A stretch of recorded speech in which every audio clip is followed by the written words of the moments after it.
Baik pemirsa, terima kasih Anda masih bersama kami dalam Bincang iNews. Saya masih bersama Bapak Haji Ahmad Rusni, pendiri Yayasan Arus Foundation. Kita masih berbincang-bincang ini ya mengenai gerakan kebangkitan umat yang tentunya diinisiasi juga oleh Pak Haji Rusni sebagai Presiden Ekonomi Umat ini. Oke. Tadi disebutkan sudah ada dua ya bentuk Siap. dari gerakan kebangkitan umat ini. Ya. Pertama ada asik, bagaimana kita membangun keharmonisan bersama dengan alam. Alam yang sehat akan memberikan imbas yang baik untuk manusia. Ya, kemudian ada tabungan yatim. Ya. Nah, mengenai tabungan yatim ini tercover seluruh Indonesia.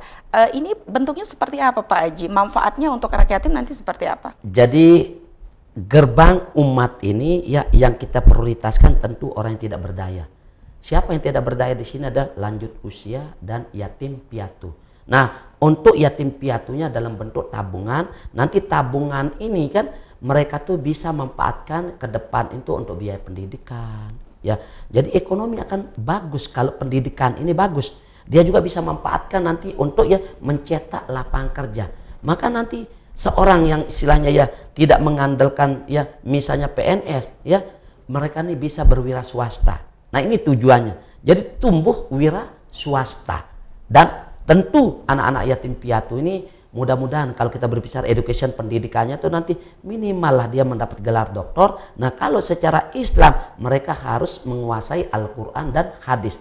Jadi banyak penghafal Al-Quran dan hadis. Bagaimana kalau yang agama lain? Mereka juga punya kitab-kitab suci. Maka dia kalau tuntunan nanti dia berdasarkan kitab sucinya, silahkan ya, ini kan butuh biaya. Nah, maka itulah tujuan kita. Dia gerbang umat ini kita juga kebuatkan buku tabungan untuk yatim. para yatim piatu, dan yang kedua yatim yaitu orang bapaknya yang sudah meninggal duluan. Terus kalau piatu ibunya yang meninggal. Nah, ini kami bukan hanya prioritaskan hanya untuk ya mohon maaf satu daerah atau satu provinsi.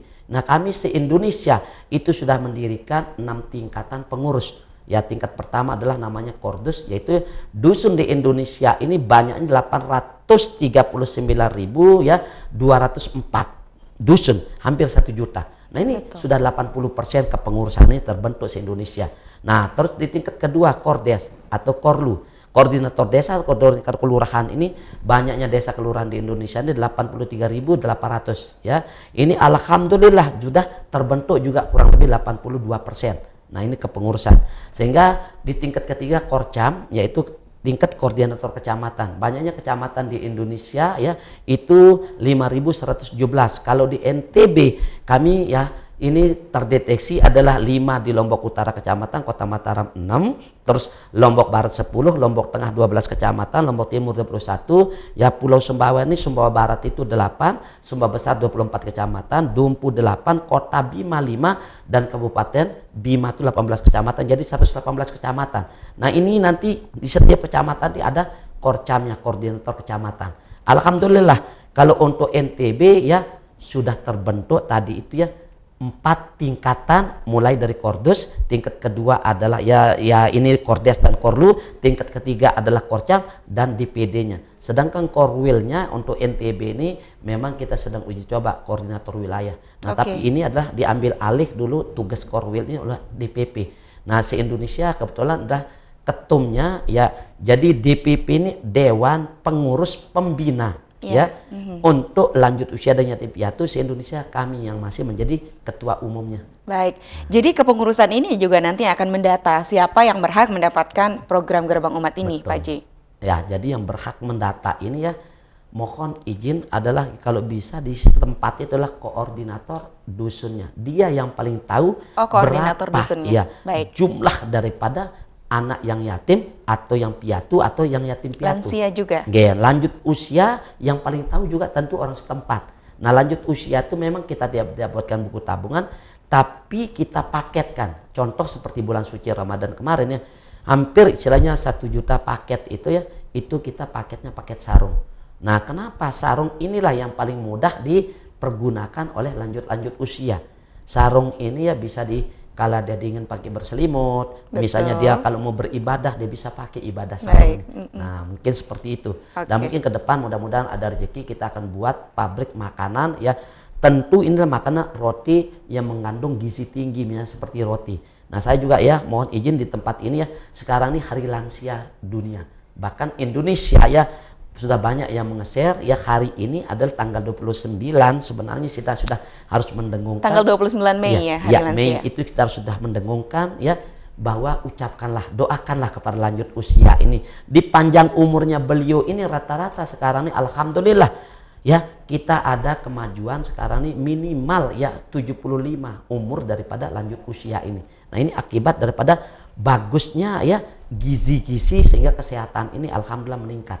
Ya, walaupun ada pandemi. Baik, jadi program kedua tadi tabungan yatim ini untuk yatim piatu dan juga Yatim lansia piatu. Pak Haji ya. Oke, kita balik ke program tadi. Asik itu bagaimana Ya. kita membangun harmonisasi bersama dengan alam. Ya. Kalau program harmonisasi dengan alam ini berarti tujuannya untuk masyarakat pada umumnya, bukan Ya. lansia dan yatim, Ya. Pak Haji. Jadi semua komponen, Semua komponen. ya, jadi akan masuk juga di dalam program ini. Dia sinkronisasi sifatnya di sini ya. Tidak akan istilahnya mungkin berbeda. Nah, misalnya contohnya nanti kalau kita ikhlaskan ya, korbankan harta kita walaupun hanya satu pohon, ya, kita akan serahkan nanti ya kepada masyarakat yang misalnya yang utama adalah yang sudah misalnya ya, mohon maaf gundul ya bukit maupun halaman-halamannya.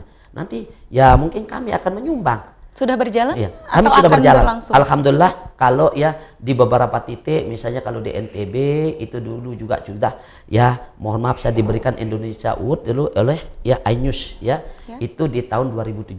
Nah sehingga sekarang ini ya apa yang pernah ya, mohon maaf yang saya dapatkan itu sudah disebarkan itu oleh iNews. Baik.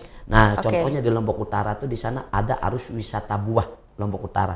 Di sini alhamdulillah yang dulunya gundul sekarang sudah menghasilkan Baik. buah-buahan, Baik. berbagai macam buah. Oke, ditahan Pak Haji. Nanti kita lanjutkan lagi. Ini menarik tentunya bagaimana kita bisa membangun harmonisasi bersama alam. Salah satu bentuk dari gerakan kebangkitan umat ini. Nanti kita lanjutkan lagi bincang-bincang kita ya Iya, Pak Mbak. Haji. Baik. Jangan kemana-mana, pemirsa tetap di Bincang iNews.